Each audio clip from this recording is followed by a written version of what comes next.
Mga bossing, magandang araw sa inyong lahat. Welcome back ulit sa channel natin. Sa video ito po yung restoration vlog ng unit na to na kinuha natin sa Paco, Maynila. And itong unit na to mga bossing is hahanguin lahat. Papalitan ng makina. Ang gagawin po sa kanya is pakikinisin, papalitan ng mugs.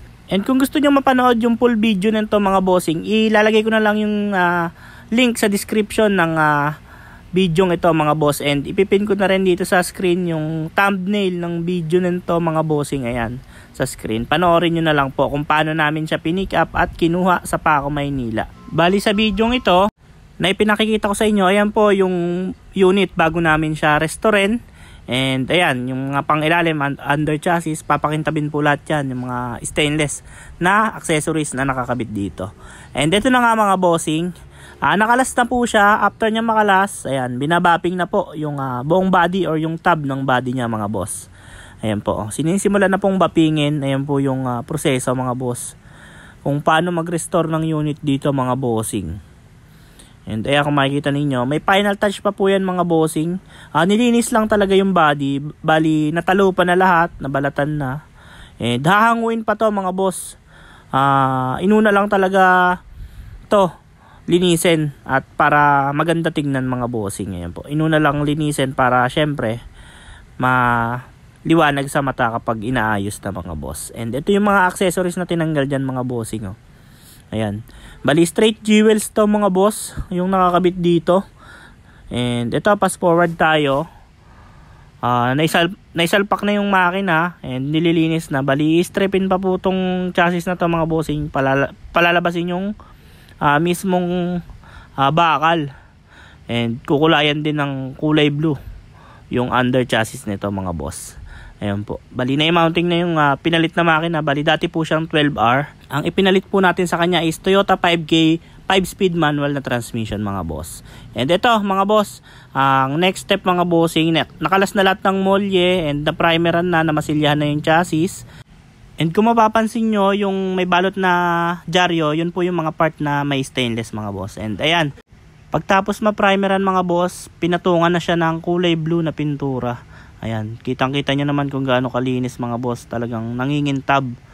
Bali, hindi pa po tapos pinturahan yan mga bossing. Meron pa pong huling ipapatong dyan para talagang makapal na makapal yung kulay ng pagkablo niya mga bossing. Bali, and ito nga mga boss, yung may mga balot na dyaryo, yan, yung mga part na may stainless. And pagkatapos nga mga boss pintahan, ito po yung makina niya, general overhaul para talagang maayos na maayos pag sinalpak natin at walang babalik na trabaho sa atin mga bossing kapag naisalpak na lahat mga boss. And ito, pass forward ulit. Naikabit na yung makina, yung transmission na pinturahan na rin, and nililinyahan na siya ng preno, and yung propeller mga boss na iwan sa pintahin. And ito nga, kinakabit na yung mga kable ng handbrake, yung linya ng preno. Then yung tambucho pala nito mga boss, yung muffler jewels rin. Ito yung nakakamangha dito sa unit na to mga bossing. And then yung transmission niya mga boss, 5-speed din. Ito yung tangke, stainless rin po yung tangke. Then yung shock, pinalitan ng mga cover na stainless. And pass forward ulit mga boss, almost 70% na tong unit na to. And ito na nga yung kinabit nating gulong, pantayo lang po natin yan. Ayan po yung kanyang engine bay mga boss, unti-unti nang gumaganda. And ito nga mga bossing, naisalpak na yung kaha. Ito ang mahirap mga boss kapag nagre-restore. Kailangan po talaga baklas kabit yung mga pyesa or mga parts na tinatanggal para sigurado ang trabaho. Kagaya na lamang yan mga boss, kanina nakakabit na yung tangke, yan, binaba ulit. Dahil nilalagay po yung pandulo ng tambucho, yung kagaya niyan mga boss, hindi po pwedeng nakadikit sa tangke yung tubo ng tambucho mga boss. And ito, naiporma na yung kanyang steering assembly ng electric power steering mga boss. And naikabit na rin po pala yung mga baby master, ayan, tsaka yung master dito sa ibabaw mga boss ng clutch. Ayan po, nai-mounting na rin, kompleto na. And dito naman mga bossing sa loob, ayan, medyo unti-unti nang nakukompleto. Ayan, nakakabit na yung mga pedal. Ayan po. Then ayan po yung kanyang dating butas ng transmission. Makokoberan naman yan mga bossing dahil meron po yan transmission cover. And ito naman yung kanyang mags mga bossing. Bali pantayo lang po natin yan. And then yung bapping ng tambol talagang napakakinis. Ayan po. And then yung tangke nakakabit na ulit. Tapos dito naman sa likod, ayan po oh, nakaporma na. Ayan yung kanina pinakita natin na tinanggal yung tangke, na iporma na din po yung mismong tambucho nya. And ito mga bossing, nilabas na nga doon sa pwestong yon. Ayan, nakaporma na dito para may kabit na yung muka.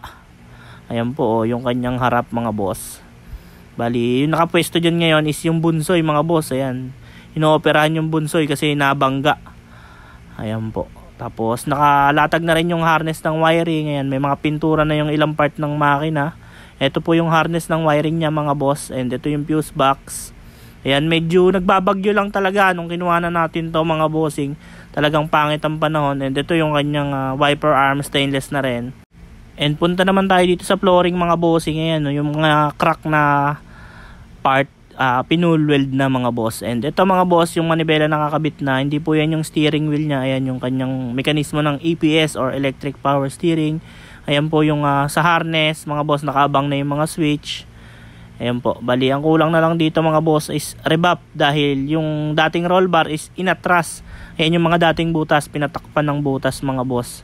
And babapingin, makukuha naman sa bapping yon. Then ayan, nakakabit na yung tail light sa likod. Ayan po, ayun yung forma niya mga bossing. Ang kulang nito, upholstery, yung mga upuan, tapos yung steering wheel papalitan, and then kakabit na yung muka. Ayan, kung makikita ninyo, talaga namang lahat po dito mga bossing ng kinabit na pyesa. Ultimo sa mga under chassis mga boss, ayan, yung C-bumper, yung bracket ng tailgate, jewels po yan. Ayan po. Kahit yung muffler mga bossing, bihira lang din po yun. Yung jewels na muffler. And ito yung roll bar, jewels rin po. Talagang straight na jewels. Ang hindi lang jewels dito mga bossing, yung kanyang bumper tsaka yung tailgate. Ayan po, talagang limited edition lang tong unit na to. Kaya talagang dapat mapakinis ng maayos at talagang matuwa yung may-ari pag nakita niya na tong unit niya dito sa garahe mga boss. And fast forward ulit mga boss, ayan, pinoporma na po yung mga step-in board. And ito mga boss, sobrang sama din ng panahon dito at talagang hindi makakilos gawa ng masama ang panahon na yan. Ayan yung step-in board niya na jewels mga boss, straight na jewels lahat ng step-in board nito. Hindi na kayo makakita nito mga bossing ng binibenta. Talagang yung mga kolektor lang ang meron nito. Or kung makakita man kayo, sobrang mahal na ng presyo ng ganitong barn find na items mga boss. And ayan, kinakabit na rin yung fender. And sa kabilang side, ikakabit na rin po yan ni Kuya Donnie. Ayan po kung makikita ninyo. Lahat po ng stainless dyan mga boss. Talagang binapping at kinalas isa-isa. Baklas kabit, talagang pinakinis mga boss. And ito yung kabilang side or sa right side na step-in board. Talagang preserve na preserve yung unit na to mga boss. Walang katama-tama. Pati yung step-in board niya sa gilid or sa baba ng sidings, sobrang kinis mga bossing. Ayan, buong buo yung pangalan. Swertehan na lang talaga kung makakakuha kayo ng ganito na step-in board mga bossing. And ito mga bossing, fast forward ulit tayo. Medyo gumanda na yung panahon. Ayan, tuyo na. Ayan, nakabit na po lahat ng mga accessories. Bali, ang kulang na lang nito yung kanyang mugs tsaka gulong. Hindi po yan yung gagamitin na mugs tsaka gulong dyan. Pantayo lang po yan. Tsaka yung upholstery, yung steering wheel, and ipipix na lahat ng mga ilaw.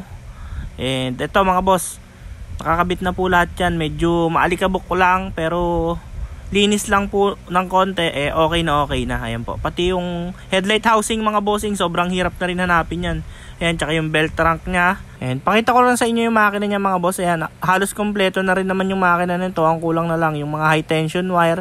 Babapingin yung valve cover. And ayan, nakakabit na rin yung harness ng wiring nya. Ayan po, kung makikita ninyo yung mga stainless, talagang kinang na kinang. Ayan, bali, ang kulang pa nito is yung busina. And ayan nga, kukumpletuhin pa yung makina. Yung distributor cap, wala pa rin po, hindi pa nakakabit. Ayan, bali, kakabit yun lahat mga boss kapag kompleto na at paanda rin at patatakboy na mga bossing. Ayan, kung makikita ninyo, talagang pantay na pantay yung pagkakabapping mga bossing. And pati dito sa baba, ayan yung step-in board niya mismo, sobrang kinis. Then ito po yung kanyang handle. Ayan, may pangalan rin po na jewels yan. Ayan, sa mismong handle niya. And medyo maliit lang talaga yung pangalan na jewels, pero makikita naman po yan kapag nasa malapitan. Then ito yung kulang niya, yung kanyang stick ng cambio, babalutan pa po ng stainless. And then nakakabit na yung mga gauge, ang kulang na lang yung speedometer gauge, ayan yung bilog na nasa baba. Then nakasalpak na rin po yung kanyang mga upuan. Bali yung upuan po pala nito mga bossing, 3 upuan, lahat po sila may mga tatak na G-Wheels.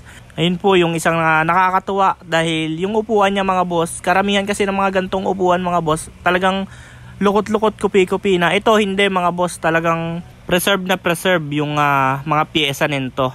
At bihira na lang din na makakapaghanap ng mga unit kung magpapabuo man kayo ng ganitong forma mga bossing. Bali, ang kulang na lang pala nito is upholstery, kukumpletuhin yung wiring and papaanda rin, and yung steering wheel mga bossing.